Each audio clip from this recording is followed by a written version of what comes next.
Hello everyone, and welcome back to the channel. Today, we're diving into a topic that so many people wrestle with: the relationship between faith, spirituality, and money. Is it okay to be a person of faith and also desire financial prosperity? Does the Bible really say that money is the root of all evil? Let's clear up some of the biggest misconceptions and explore how you can align your spirituality with your financial goals, creating a life that is both spiritually rich and financially abundant. For centuries, there's been this persistent idea that to be truly spiritual, you must be poor. You've probably heard it before, the notion that wealth corrupts, and that a pursuit of money will inevitably lead you away from your faith. This often stems from a misunderstanding of key scriptures. The most famous one is in 1 Timothy 6-10, which is frequently misquoted as money is the root of all evil. But what does it actually say?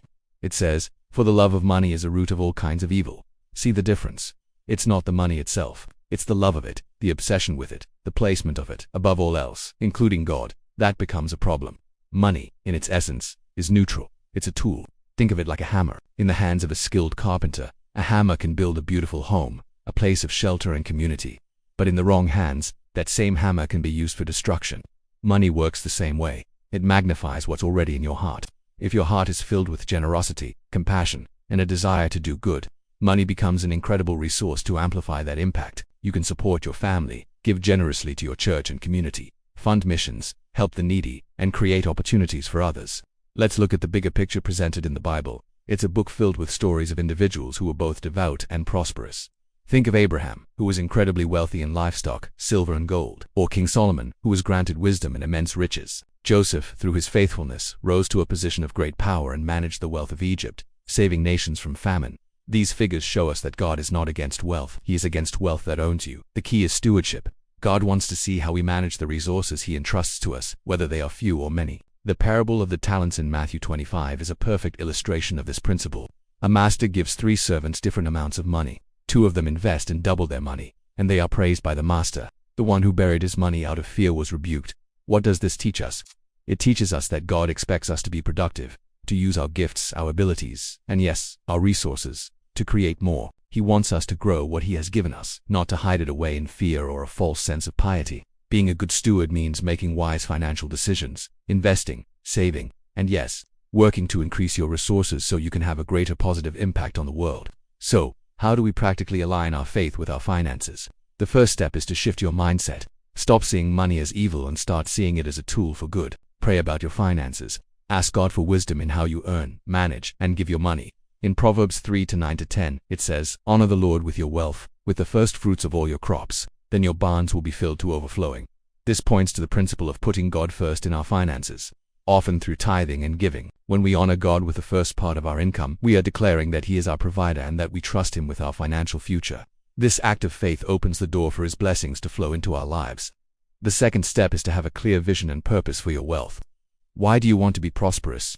Is it just for a bigger house and a faster car? Or is it to provide for your family, to be free from the stress of debt, to be radically generous, to fund a dream that serves others? When your desire for wealth is connected to a purpose greater than yourself, it aligns with your spiritual values.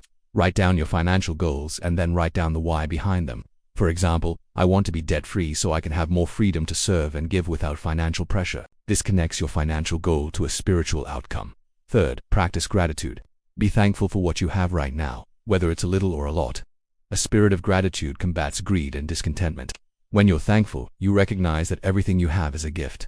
This perspective helps you hold your possessions loosely and keeps money from becoming an idol in your heart. Every day, take a moment to thank God for His provision in your life.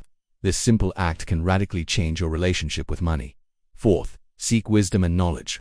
The Bible encourages us to be wise. Proverbs is filled with advice about diligence, avoiding debt, and planning for the future. Don't be passive about your finances. Read books, listen to podcasts, and seek advice from trusted, wise counselors. Learn about budgeting, saving, and investing. Making informed decisions with your money is a key part of good stewardship. Ignorance is not spiritual. It's just poor planning.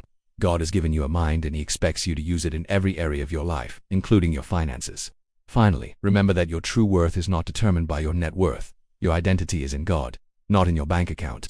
Whether you are in a season of abundance or a season of lack, your value remains the same. Financial prosperity is a blessing and a tool, but it is not the ultimate goal. The ultimate goal is a deep, abiding relationship with God. When you keep this as your primary focus, everything else, including your finances, falls into its proper place. You can pursue financial goals with integrity, work with excellence, and build wealth without losing your soul. So, let go of the guilt and the false belief that spirituality and prosperity can't coexist. They absolutely can. When you align your finances with your faith, money is no longer a source of stress or a spiritual stumbling block. Instead, it becomes a powerful tool in your hands to build a better life for yourself and to be a blessing to the world around you. It's about bringing every part of your life, including your wallet, under the lordship of a good and generous God. Thank you so much for watching. I hope this has encouraged you to think differently about faith and money. If you found this helpful, please give this video a thumbs up and share it with someone who might need to hear this message. And don't forget to subscribe for more content on living a faith-filled and abundant life. I'll see you in the next video.